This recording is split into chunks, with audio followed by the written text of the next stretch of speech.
İçərisində insanlar olan evi ekskavator vasitəsilə dağıtmağa çalışdılar. Əvvəl divarı, sonra isə pəncərələri uçurdular. Görüntülər qısa zamanda sosial şəbəkədə yayıldı. Hadisə paytaxtın Abdülvahab Salamzadə küçəsi 118B ünvanında baş verib. Evin sahibi Həbib Hacıyev deyir ki, 3 ildir tikinti şirkəti ailəsini evdən çıxarmağa çalışır. Buna razı olmadığı üçün isə evi zorla sökməyə çalışıblar. Bilərəkdən məqsəd yönlü şəkildə evin içində ailə olduğunu bilə-bilə.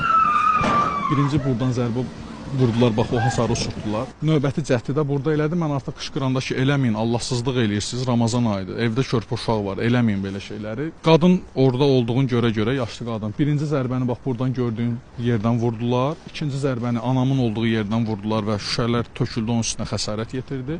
Üçüncü zərbəni də belə deyim də ekskavatorun o hissəsi ilə altdan yuxarı vurdu, dağıtdı və qaçıb getdilər. Bugün mənim ailəmdən kimsə ölmədisə, mən buna şükür edirəmsə, bu artıq biabırçılıqdır. Vətəndaş deyir ki, tikinti şirkəti ona evin qarşılığında rəsmi şəkildə heç bir məbləğ təklif etməyib.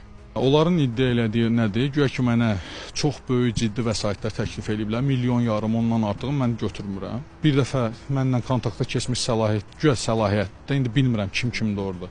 Mən də ona dedim ki, mən bu məsələdən sui-istifadə eləmək niyyətində olan bir şəxs deyiləm. Adekvat bir insanam və adekvat təklif görəcəyim təqdirdə də mən bunu dəyərləndirərəm. Amma mən evimi satmaq fikrində deyiləm. Yəni 25 ildən çoxdur mənim ailəm bu evdə yaşayır. Söküntü işlərini aparan Melisa Qrup tikinti şirkətinə daxil olan FEBA MTK-nın nümayəndəsi isə bildirir ki, bugünkü hadisə ilə bağlı tapşırığı şirkət verməyib, işçilər səhvən edib.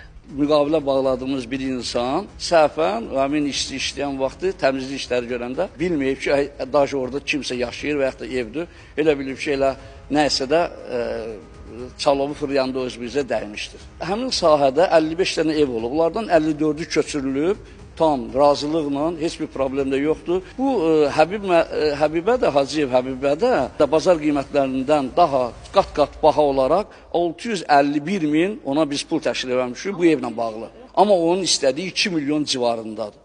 Qeyd edək ki, Bakı Şəhər Memarlıq və Şəhərsalma Baş İdarəsi tərəfindən əraziyə baxış keçirilib və söküntü işlərinin müvafiq icazə olmadan aparıldığı müəyyən edilib. Söküntü mövcud qanunvericiliyin tələblərinə zidd aparıldığı üçün Baş İdarə tərəfindən aidiyyəti qurumlarla birlikdə dayandırılıb və aktlaşdırılıb. Daxili İşlər Nazirliyindən isə bildirildi ki, söküntü işləri aparan şirkətin iş icraçısı və ekskavator sürücüsü saxlanılıb. Faktla bağlı Cinayət Məcəlləsinin müvafiq maddəsi ilə cinayət işi açılıb, araşdırma aparılır. Şəbnəm Qurbansoy, Cabbar Qaryağdıoğlu, Vüsal Hüseynov, Xəzər xəbər.